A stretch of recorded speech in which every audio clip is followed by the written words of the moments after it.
আমাকে ধরার ক্ষমতা গ্যারা মুলকের পুলিশেরও নেই। স্যার ভুল হয়ে গেছে স্যার, সারি দাও। শালা নেংটি ইঁদুরের বাচ্চা, তুই মানুষ খুন করবি? স্যার মস্ত বড় ভুল হয়ে গেছে। শালা চুপচাপ এখানে বসে থাকবি, 2 ঘন্টা পরে তোকে কোর্টে চালান করা হবে। এ দত্ত, এ মালে মেডিকেলের ব্যবস্থা করো।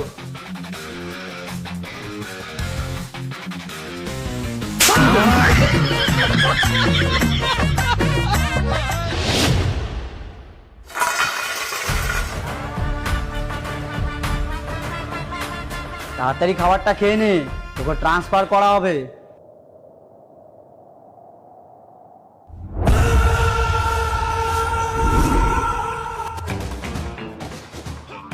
স্যার, আমি ভেন্ডি খাই না। মোরের বাচ্চা, বাবার হোটেল পেয়েছিস নাকি যে যা বলবি তাই খেতে দেবো? যা খেতে দিয়েছি চুপচাপ খা, না হলে এবার এখনই ফলের খাইয়ে মেরে ফেলে দেবো। কাঁদছি স্যার, কাঁদছি।